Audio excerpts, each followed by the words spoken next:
안녕하세요. 이현우 작가입니다. 그동안 집값에 거품이 엄청나게 껴있었는데 정부에서는 사람들에게 대출로 집을 사라 이렇게 부추겨 왔습니다. 정말 이해가 되지 않는 부분이었는데요. 사실 이런 대출 정책 그리고 금리 동결은 영끌을 위해서 하는 게 아니라 소수의 기득권들과 건설사들의 피해를 최소화하려는 그런 모습으로 느껴져 왔습니다. 아무튼 그동안 유지해왔던 거품도 이제 그 끝을 향해서 달리고 있는데요. 점점 거품이 빠져가는 신호들이 여기저기서 나오고 있습니다. 그래서 오늘은 거품이 빠져가는 신호들 이런 것들을 알아보고 또 아직도 이 부동산 거품의 희망 회로를 돌리시고 있는 투기꾼들 그리고 영끌들이 있는데요. 안타깝지만 앞으로 이분들에게 다가올 냉혹한 현실에 대해서도 알려드리도록 하겠습니다. 그리고 그동안 영끌을 하지 않았던 평범한 사람들은 무엇을 대비하고 생각을 해야 되는지 이런 것들도 알아보도록 하겠습니다. 네, 일단 거품 붕괴 신호 이거를 볼 텐데 지금 보시는 그래프는 아파트 매물이 얼마나 있는지 그거를 나타내는 그래프입니다.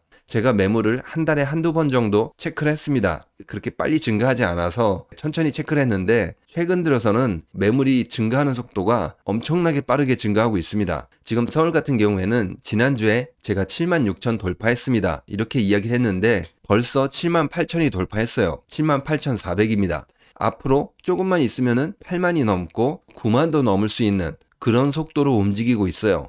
경기도 같은 경우도 마찬가지입니다. 제가 한 13만 5천 넘었습니다. 이렇게 말씀을 드렸는데 벌써 14만 2천이 넘어버렸습니다. 정말 심상치가 않아요. 과거에는 좀 올라갔다가 빠졌다가 이런 모습을 보여왔는데 지금은 그냥 계속 자고 일어나면은 상단을 돌파하고 있어요. 빨리 던지고 도망가고 싶어하는 사람들이 많다는 거죠. 다른 지역도 조금 보면은 이제 왼쪽 같은 경우에는 인천입니다. 인천 같은 경우에는 32,800건 그 정도 되는데요. 여기는 상승 속도가 빠르지는 않지만 꾸준히 상단을 높여가고 있습니다. 그리고 오른쪽 같은 경우에는 부산입니다. 여기는 제가 한 3주 전쯤에 48,000 넘었네요. 이렇게 이야기를 했는데 벌써 지금 52,000을 넘어버렸습니다. 여기도 한 55,000, 6만 이렇게 금방 갈 수 있을 것 같아요. 전국적으로 매물이 소화되지 않고 이게 계속 쌓여가고 있는 모습이 나타나고 있어요. 또 보시면은 왼쪽 그래프는 세종 그래프인데 이제 뉴스에서 자주 나오잖아요. 세종 벌써 7,000을 넘었습니다. 특히 올라가는 속도가 제일 빠른 것 같아요. 그리고 오른쪽 제주도 같은 경우에는 최근 1년 사이에 47% 상승으로 전국적으로 비교했을 때 퍼센테이지로는 가장 많이 상승을 했어요. 1,900건, 2,000건 가까이 매물이 쌓여 있습니다. 그리고 이제 서울에서 가장 중요한 서초, 강남, 송파 여기도 계속 쌓여가고 있습니다. 이제 다들 도망가려고 준비를 하는 것 같은데 굉장히 어려울 거예요. 전국적으로 살펴봐도 모든 지역이 매물이 쌓여가고 있고 올라가는 속도가 과거보다 굉장히 빨라지고 있어요. 그리고 앞으로도 매물이 더 많이 늘어나게 될 수도 있거든요. 그동안 매물이 감소했던 부분들 제가 이렇게 빨간색으로 표시를 해놨거든요. 이 구간에 뭐가 있었냐면은 정부에서 대출로 부동산을 사라 이렇게 이야기를 한 거죠. 물론 이게 9월 달에 중단이 됐습니다. 그렇기 때문에 앞으로 매물이 더 상승한다는 거예요.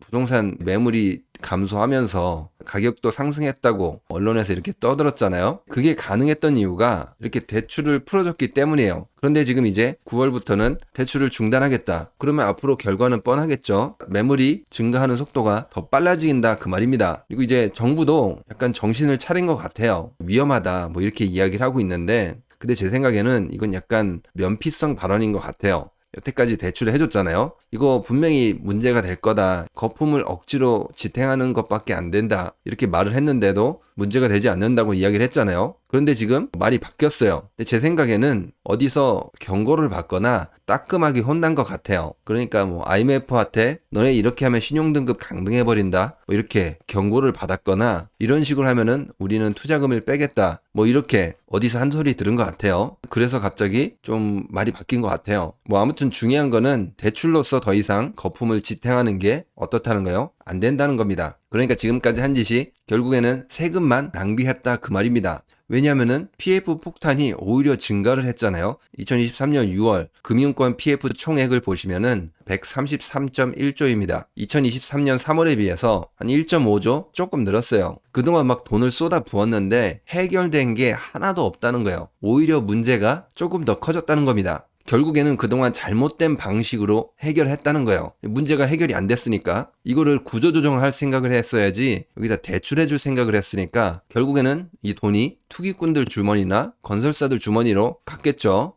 아무튼 이 금융권들 그럼 어디가 PF가 많이 있나 이런 걸 보시면은 은행이 43.1조, 그리고 증권사가 5.5조, 보험이 43.7조, 그리고 저축은행이 10조, 카드사, 캐피탈 이런데 26조, 그리고 상호금융, 어디 협 이렇게 붙어 있는 데 있잖아요. 이게 4.8조 이 정도 되는데, 근데 이제 중요한 거는 어디가 제일 위험하냐 이런 걸 봤을 때 이금융권이 위험합니다. 보시면은 증권사 같은 경우에는 연체율이 가장 높죠. 2023년 6월 기준 17.3%입니다. 그리고 저축은행이 4.6%. 근데 이것도 6월 기준이니까 지금 더 많이 상승했을 거예요. 그리고 밑에 그래프를 보시면은 이 금융권의 부동산 PF 어디에 있냐 이런 걸 봤을 때 아파트가 아닌 곳들 70% 가까이가 있습니다. 오피스텔, 상업시설 그런 데죠. 이게 경기가 안 좋으면은 투자라든지 이런 게 인기가 없겠죠. 미분양이 난다든지 공실이 된다든지 이런 식으로 해서 사업이 진행이 어렵거나 중간에 엎어져서 돈을 못 받게 되는 그런 일이 발생할 확률이 굉장히 높게 될 것입니다. 이 금융권들이 굉장히 위험하다고 나와 있어요. 그러니까 지금 이게 언제 터질지 몰라서 지금 불안한 것 같아요. 부동산에 희망 회로를 돌리고 계시는 분들이 있는데 이게 가망이 없는 게 기업들의 상황이 굉장히 심각하게 안 좋습니다. 자금을 조달하는 상황이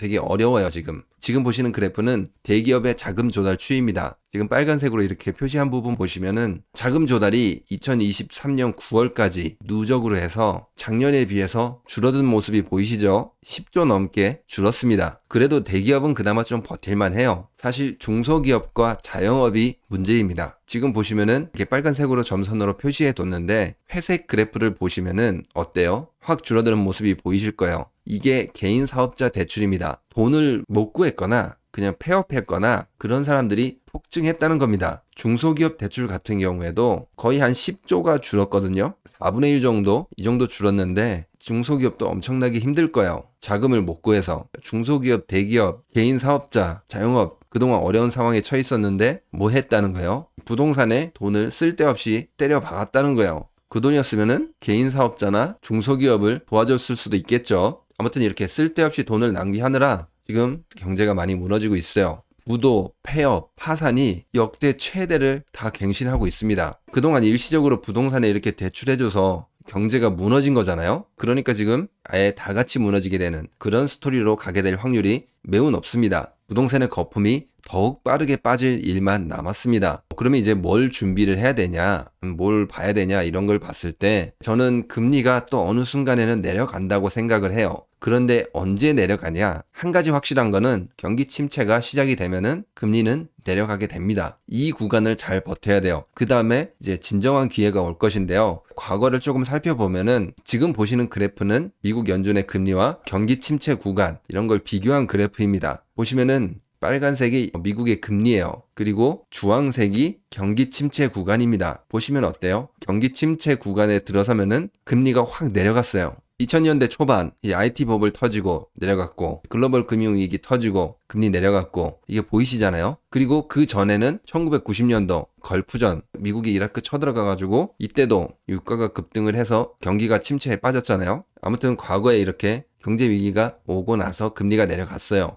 지금 당분간은 고금리가 유지가 될 수도 있지만 결국에는 어떤 위기가 온다면은 금리는 내려가게 될 것입니다. 하지만 그거는 지금 영끌들이라든지 투기꾼들이 원하는 그런 모습은 아닐 거예요. 왜냐? 영끌들하고 투기꾼들이 다 망해야지 금리가 내려갈 거거든요. 이 구간을 정말 잘 버텨야 됩니다. 이 구간을 잘 넘기면은 분명히 좋은 기회가 올 거예요. 물론 그렇다고 이분들 망하라고 이야기하는 건 아니에요. 그냥 과거에 이런 일이 있었다. 이런 걸 알려드리는 겁니다. 이 자본주의가 굉장히 불안하면서도 잔혹한 면도 있어요. 앞으로 준비를 하셔야 될 거는 이 구간을 버틸 수 있는 현금성 자산이 될 수도 있습니다. 잘 준비하시기 바랍니다. 아무튼 오늘은 거품이 붕괴되는 신호가 많이 나타나고 있는데 그중에 거래가 되지 않는 상황에서 매물이 폭증을 하고 있다. 전국적으로. 그리고 대출로 잠깐 부동산 하락을 일시적으로 막아봤는데 결국에는 할 수가 없게 됐다. 그 사이에 부동산 PF 위험은 오히려 더 증가했고 이 중에서 이금융권 위험하면서 이런 기업들 자금 상황 더욱 악화되면서 부도, 폐업, 파산 멈출 수밖에 없는 상황이 왔다. 그 말입니다. 그리고 우리가 앞으로 준비해야 될 거는 금리가 내려가기 전에 그 가장 힘든 구간을 어떻게 견뎌내야 할지 이거를 잘 준비해야 된다. 그 말입니다. 그러면 오늘 영상은 여기서 마치도록 하겠습니다. 구독과 좋아요, 알람 설정, 그리고 후원은 영상을 만드는데 많은 힘이 됩니다. 감사합니다.